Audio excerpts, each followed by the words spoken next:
માનવતા અને તંત્રનો અનોખો સમન્વય અંકલેશ્વરમાં બિન-રેડ યુવકના હૃદય માટે દેશમાં સૌપ્રથમ વખત વંદે ભારત ટ્રેનને અપાયું ખાસ સ્ટોપેજ, 5 લોકોને મળ્યું જીવનદાન। દુઃખના પહાડ વચ્ચે માતૃત્વનો મહાન નિર્ણય, ભરૂચના અતુલ પટેલના અંગદાનથી 5 દર્દીઓને મિશન મોડ પર અમદાવાદ પહોંચાડી અપાયું નવું જીવન। ભરૂચ જિલ્લાના હાંસોડ તાલુકાના અલવા ગામના 22 વર્ષીય અતુલ ભાવેશભાઈ પટેલના અંગદાનથી માનવતા અને સરકારી તંત્રની ત્વરિત કામગીરીનું ઉત્કૃષ્ટ ઉદાહરણ સામે આવ્યું છે।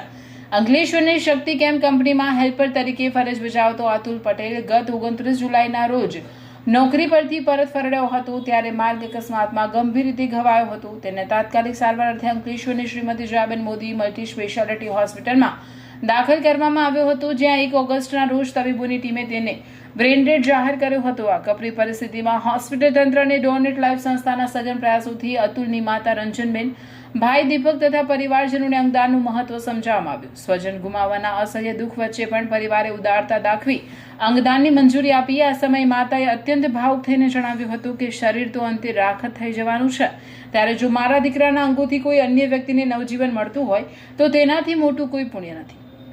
આ અંગદાનની પ્રક્રિયા દરમિયાન એક ઐતિહાસિક સિદ્ધિ પણ નોંધાઈ હતી।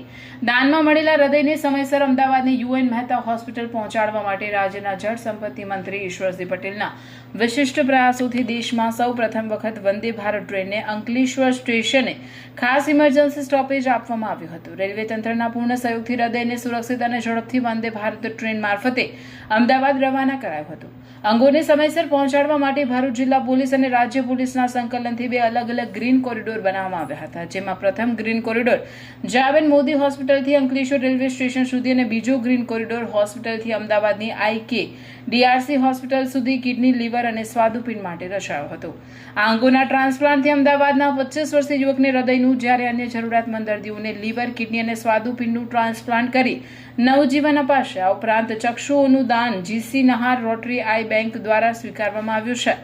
ડોનેટ લાઈફ સંસ્થાના સ્થાપક અને પ્રમુખ નિલેશ માંડલેવાલાના માર્ગદર્શન હેઠળ પાર પડેલી આ સમગ્ર કામગીરીમાં તબીબોની ટીમ, DYSP ડોક્ટર કુશલ ઓઝા, પોલીસ તંત્ર, મંત્રી ઈશ્વરસિંહ પટેલ, ધારાસભ્ય રમેશ મિસ્ત્રી, DHO ડોક્ટર મુરીરા શુક્લા તથા રેલવે તંત્રનો અભૂતપૂર્વ સહયોગ સાંપડ્યો હતો। વિશેષમાં જાબેન મોદી હોસ્પિટલના ઇતિહાસમાં આ પ્રસંગે પ્રથમ વખત ઇન હાઉસ પોસ્ટમોર્ટમ પણ કરવામાં આવ્યું હતું।